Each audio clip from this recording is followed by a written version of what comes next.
Hello, and welcome back to yet another edition of So You're Interested In, the show where I break down an artist's discography in order to give you, the viewer, the best possible jumping off point in order to get into that artist. And on this week's episode, we'll be diving into the solo career of famed garage rocker Jay Reatard. Along with his careers in bands such as the Reatards or Lost Sounds, Jay also took it upon himself to bring his off-brand version of pop mixed with garage and punk themes into his own solo career. He had released a few LPs along with a ton of singles before his untimely death in 2010. As always, I'll be talking about 2 albums and 3 individual tracks that I think you should be listening to if you want to get into the overlooked catalog of Jay Reatard. First, some albums.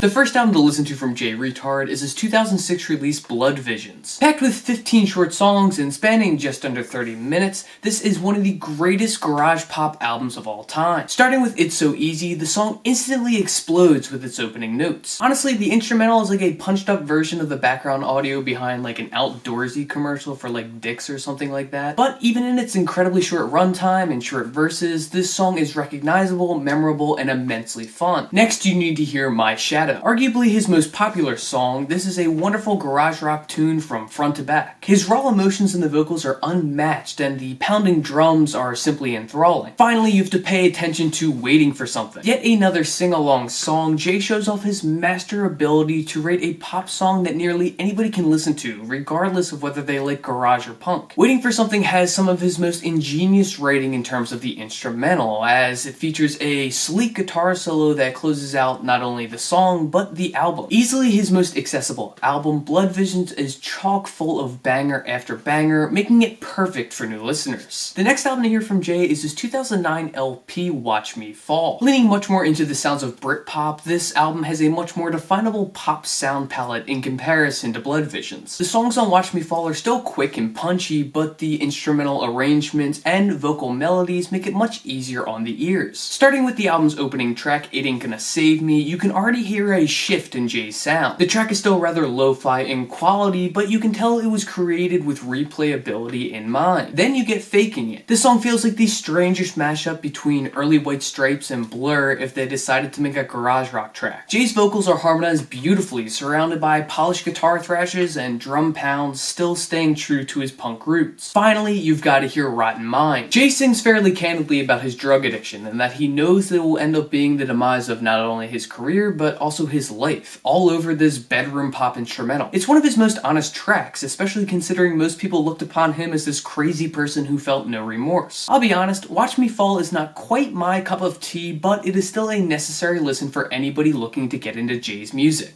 Now it's time for the tracks.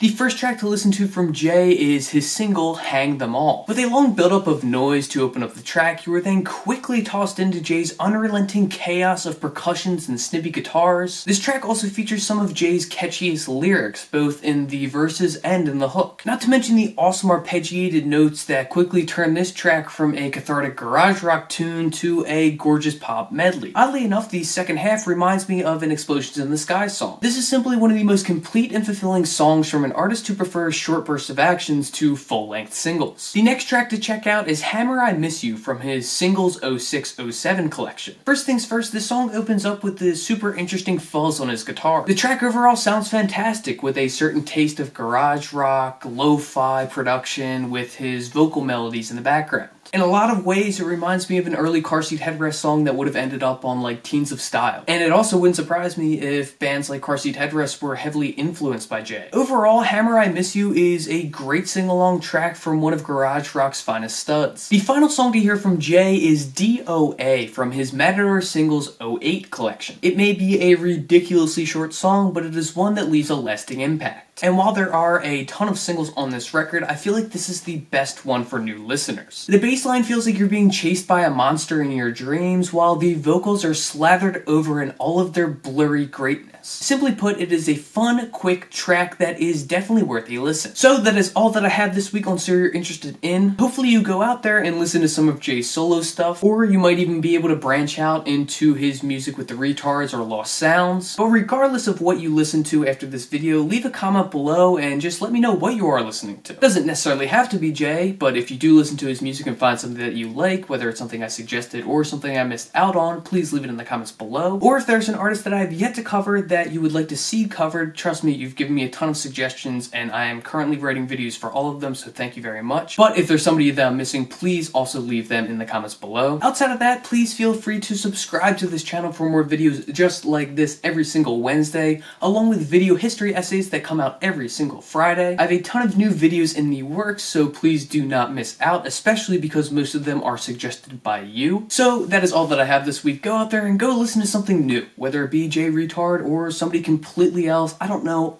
I don't care. I just want you to be able to enjoy music to its fullest. So until next time, happy listening.